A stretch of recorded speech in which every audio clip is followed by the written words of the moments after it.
নমস্কার, আমি সৌভিক। আপনারা দেখছেন আমার চ্যানেল।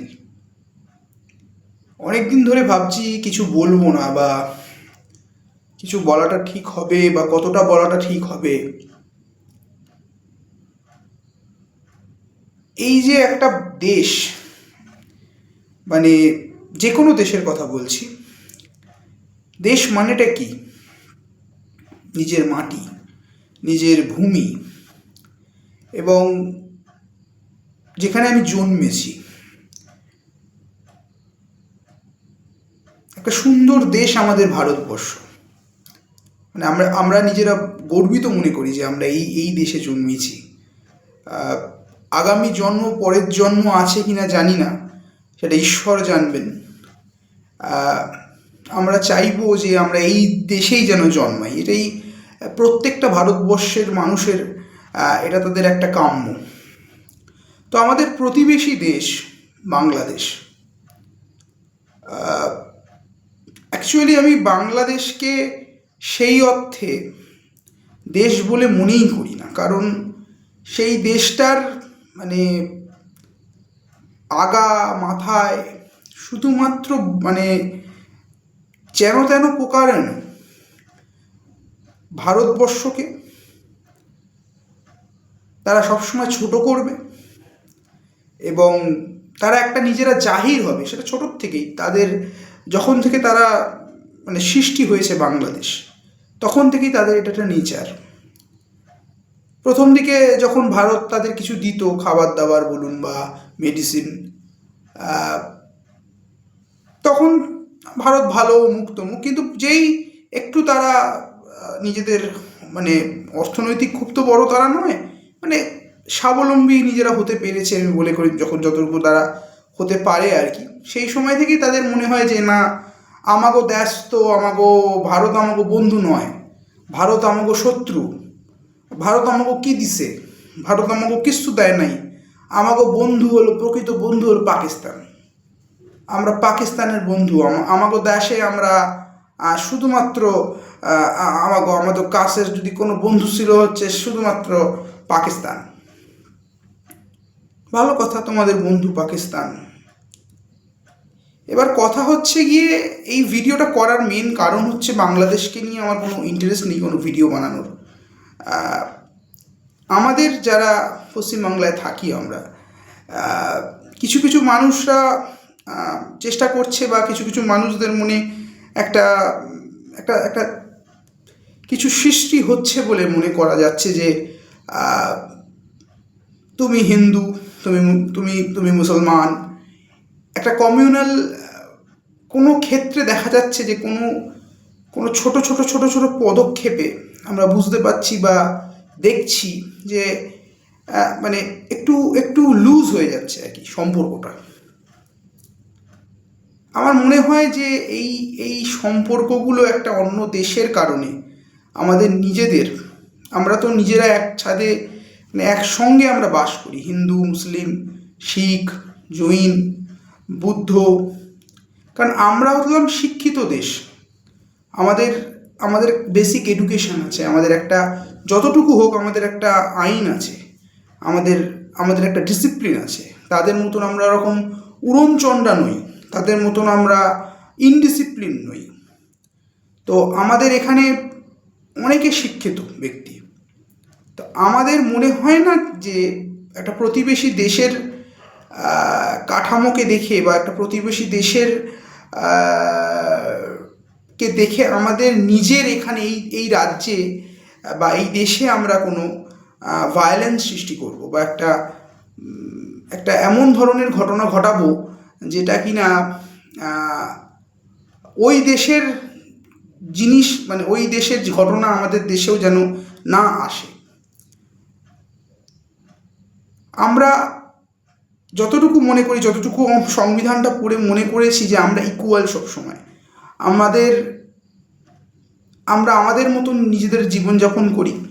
কেউ পুজো করে, কেউ মসজিদে যায়, নামাজ পড়ে, কেউ গির্জায় যায়, কেউ তাদের নিজেদের নিজেদের ধর্মের জায়গায় যায়।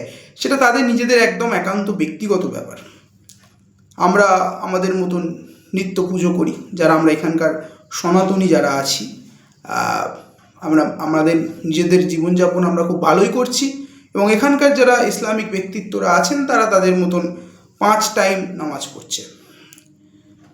এটা নিয়ে আমাদের দুজনের মধ্যে আমাদের কোনো বিভেদ বা আমাদের কোনো সম্পর্কের খাটো হওয়া হয়নি, আগামী দিনেও হবে না।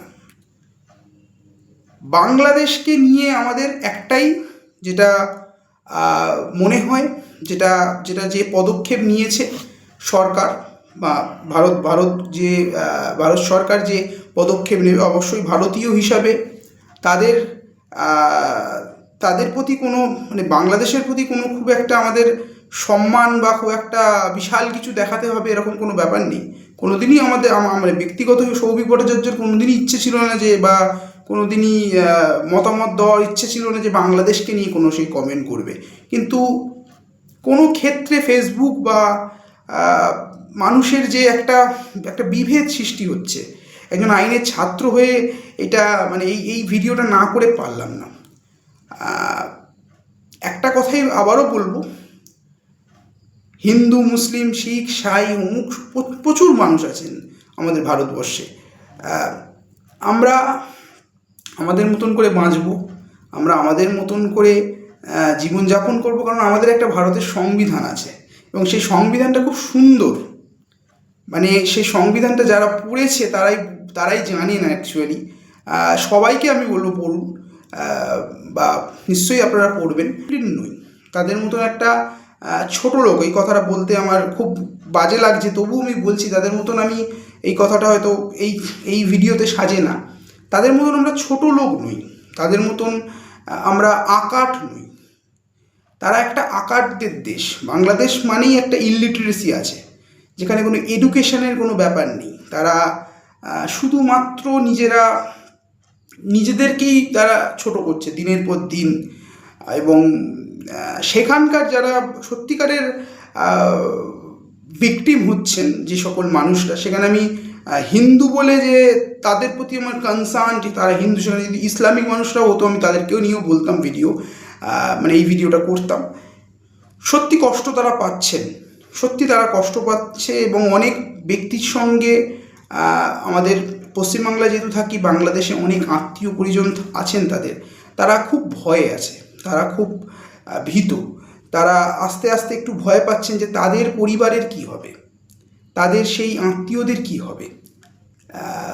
এটা একটা খুব তারা চিন্তায় আছেন, এবং ভারত সরকার যে সিদ্ধান্তে যাবে, আমরা ভারতীয় হিসেবে সেই সিদ্ধান্ততেই আমরা সর্বদা সবসময় তারা থাকবো, কারণ আমাদের ভারতের পতাকাকে তারা সম্মান জানায়নি। তো অতএব আমাদের আর কোনো প্রসঙ্গই আসে না বাংলাদেশকে নিয়ে কথা বলার। বাংলাদেশের সম্বন্ধে শুধুমাত্র একটা কথাই বলবো, তাদেরকে আমাদের যতটুকু লিটারেট পার্সন ছিলাম, বা যতটুকু আমরা ভারতের যে বাংলাদেশের প্রতি একটা কনসার্ন ছিল, যে হ্যাঁ ওই দেশের কালচারের প্রতি আমাদের একটা ফেভার ছিল, যে আমরা দুই বাংলা এক, যেরকম আমাদের আমরা ট্যাগলাইন করতাম, কাজী নজরুল ইসলাম, এদিকে রবীন্দ্রনাথ ঠাকুরের একটা মিলবন্ধন অ্যান্ড অল দ্যাট, এগুলো সব ভোগাস তারাই তৈরি করলেন, তারাই এক কদম আগে নিয়ে এলেন আর কি। যাই হোক, এই ভিডিওটা করার আপনারা যারা দেখবেন, ভালো লাগলে মন্তব্য করবেন, এবং বাংলাদেশিদেরকে নিয়ে আমার মনে হয় না আর এত ব্যতিব্যস্ত হয়ে আমার লাভ আছে। যা করবে আমাদের ভারতবর্ষের সরকার করবেন, এবং আমরা কোনো অংশেই কম নই, সবসময় আমরা রেডি। যদি কিছু ওই যুদ্ধ খেলা যদি করতে চান, ওয়েলকাম, আসুন, মার খেয়ে চলে যান।